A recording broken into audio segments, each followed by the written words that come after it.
I want to talk to you about sins with benefits. Sit down and listen to this. In verse 25, it says, he chose the reproach of God's people, or we could say he chose the inconvenience of purpose over the pleasure of sin. Anybody who says sin doesn't feel good didn't do it right. Amen. Everybody quotes this verse to talk about how sin runs out. But here's the thing I've learned about, we could call it Egypt. We could call it the place where we go to have our needs met. If you do not appreciate and acknowledge the need that a sin is meeting, you won't know how to get that need met in God. And you will come right back to it. Now, I know how that sounds. Appreciate my sin. My sin killed Jesus. How can I appreciate my sin? I'm not talking about appreciating the consequence of it. I'm not talking about willfully rebelling against God. Even the apostle said, where sin increased, did grace that much more increase? But shall we continue in sin that grace may abound? God forbid. How shall we die in sin, live any longer to it? But is the message that we're preaching in churches really helping people get free? Quit sinning. Just put it on the church sign. Yeah? Quit sinning. Quit cussing. You know what? I would rather you keep cussing and not quit growing than thinking that the whole point of the Christian faith is behavior modification. I would rather you, now this may separate some of us, because some of us may be so addicted to the gospel message of quit sinning, quit sinning, quit sinning, quit. But today I want to talk to you about the sin of quitting. The sin of quitting. Did you know that quitting is a sin? I'm not telling you not to put your resume out. Maybe you do need another job. I'm not telling you to stay in an abusive relationship. That's foolish. I want you to be safe. But to quit on what God gave you to do and the deposit that he called you to guard is the greatest sin of all. And sometimes I've had to keep crying while refusing to quit. Sometimes I've had to keep wrestling. We have an epidemic in our world today. It is the epidemic of quitters. Quit quitters. There is no value in what is lasting. The priority is what is seen. So we will quit something to appear knowledgeable rather than staying and becoming wise.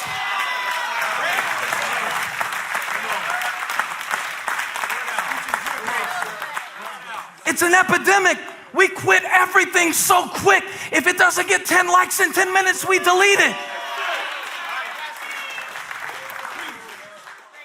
I'm too grown to give up that easy.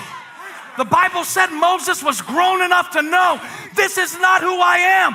This is not all I am. And yes, it's nice. Like, he wasn't giving up a life of poverty and failure. He was known as the grandson of Pharaoh, the most powerful man in the world. And he said, I would rather give that up for what God has for me. I would rather give that up because he was grown enough to discern what's really worth it. That's what Graham is saying. You tricked me out of my money before I was grown enough to do a cost-benefit analysis. So there's a contrast. Let's study this for a moment. The Lord's been dealing with me to teach a little deeper lately, so I'm gonna try to do that. Is it 25? Give me 25. That's it. He didn't choose who he was born to. He didn't choose what he went through. Chose his response, and he focused on his reward because he knew that the pleasures of sin were fleeting. Next verse. disgrace for the sake of Christ was of greater value than the treasures of Egypt. We really believe that. The treasures of Egypt, the way that the world defines your worth, you know all about it. It's status oriented.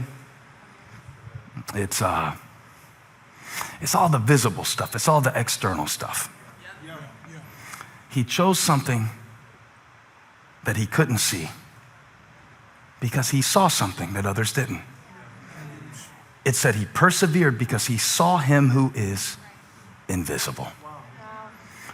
So his values didn't come from something that was visible. Now, the more tempted that you are to quit, the greater the significance.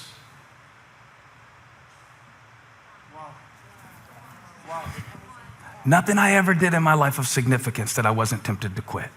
Now, when I am tempted to quit on something that God gave me to steward, I realize that the temptation to quit is an indication of the significance. But see, a lot of us are addicted to quitting.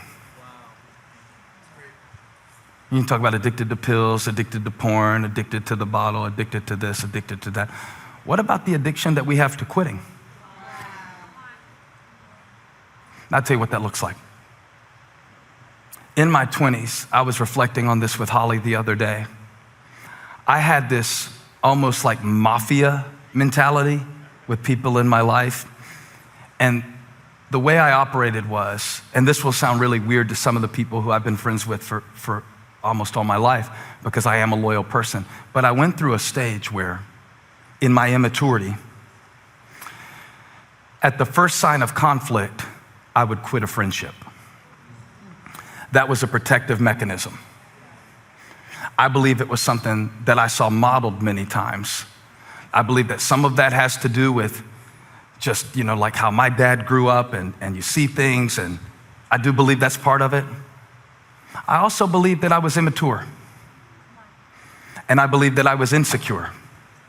And so the moment that a friendship, I'm using this as an example, the moment that a friendship would have conflict associated with it, it was easier for me to quit or to flee from the friendship than to face what I needed to face. Many of us, the moment that a relationship starts getting really intimate, we quit getting closer. And we will even design drama in order to be a defense mechanism from us really having to push past the surface and really let someone see us. I was too insecure and too immature to know that the richness of intimacy is worth the willingness to push past the insecurity. And God is changing me now because I'm growing. I'm growing. And the funniest thing about us is we celebrate so much when someone, quote unquote, steps out in faith to do something new. But I was thinking the other day, sometimes the reason that we're always stepping out to something new is because we don't want to stay and really change. And I know this sounds weird because the passage is about Moses leaving Egypt, but it is written to Hebrew Christians who have to stay in their faith.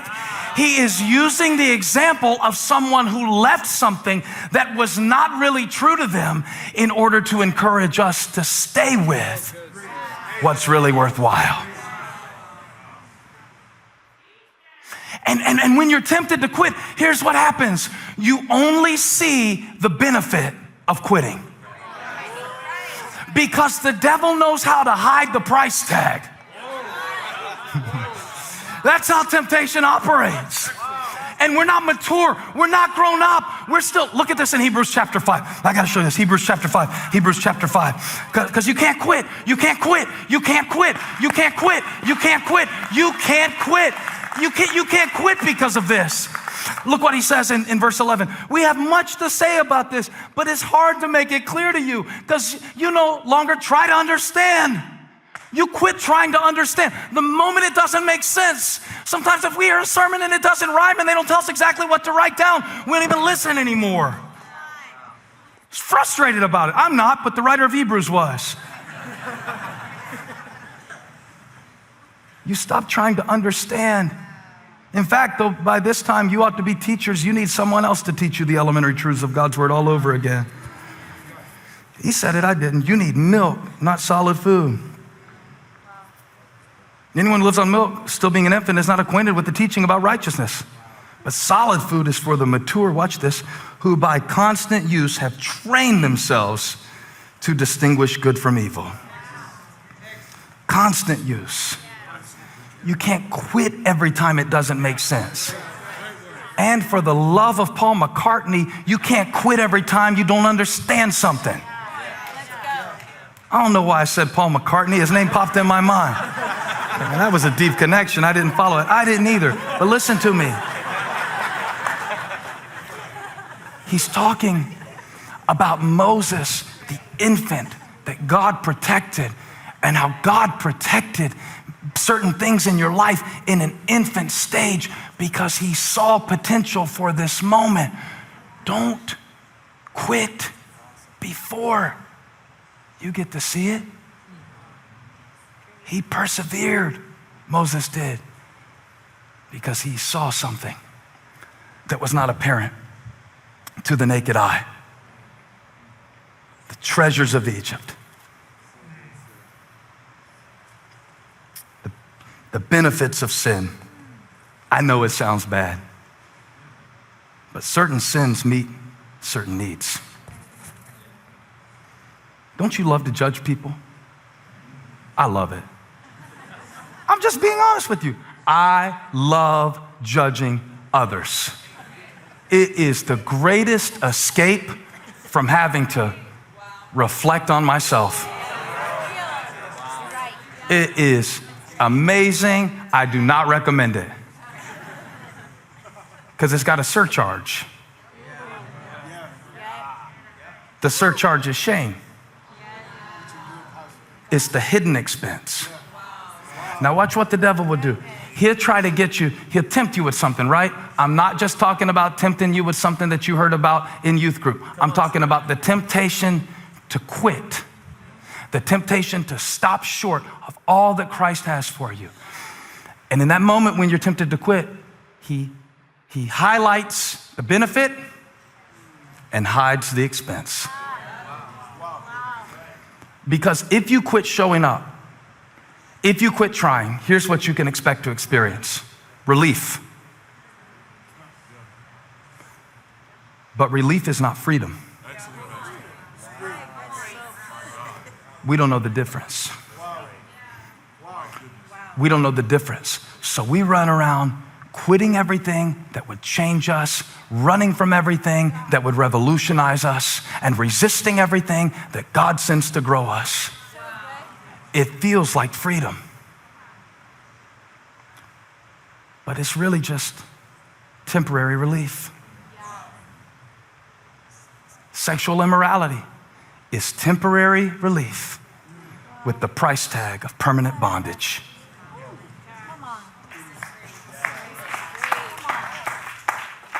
Gossip. Oh, that was a quiet one right there. Did you hear all of the dryness in the atmosphere, the flowing of the amens just really ceased up?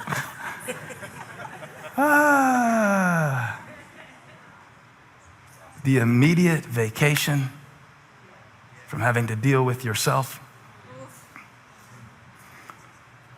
What Moses did, he had the ability, even though he didn't do it perfectly. Y'all, he murdered a man. And God called it faith.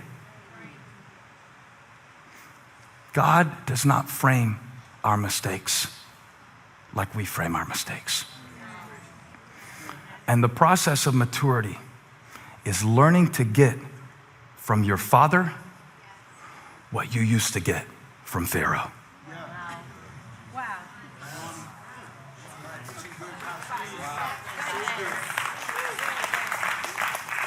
that every need that sin is meeting in your life, God can meet it in a better way. That every need that manipulation is meeting in your life, God can meet it in a better way. When we manipulate things, do it in our own strength, do it without praying about it, do it without caring about others, do it without considering the consequence, do it without being true to the integrity of who we are. When we manipulate something, we are trying to meet a need. The need is for us to be certain. Faith can meet that same need. Faith can be certain that no matter what the outcome is, all things are working together for my good. So I don't have to control anything. I can trust God in everything. And Moses chose, and you have a decision to make. Will I be identified with what I've known? Will I be known as where I came from? Or will I, in this moment of my life, in this seat, he was 40 when he got there, but you don't have to be 40. You can do it when you're 14. You might be 80, you can do it. If you make the decision in this moment, I will not be defined by my environment. I will not be defined by the events that happened to me. He persevered because he saw. He saw what others couldn't see. Therefore, looking unto Jesus, who is the author and finisher of our faith, who despised the shame of the cross, but endured it for the joy set before him. And I believe God is calling us into a season of greater faith than needing to see the reason. I believe God is calling us to deeper faith than giving up the first time it doesn't work out. I believe God is calling somebody that you cannot give up on yourself because he has not given up on you yet. Because even when he had to track down Moses in the wilderness 40 years later and bring him back to Egypt to deliver the people, before Moses chose God, God chose Moses. So I don't think you get to quit. You don't get to quit. It's not an option. The blood bought you. The grace of God called you. There's a hand of God on your life. His grip is stronger than yours.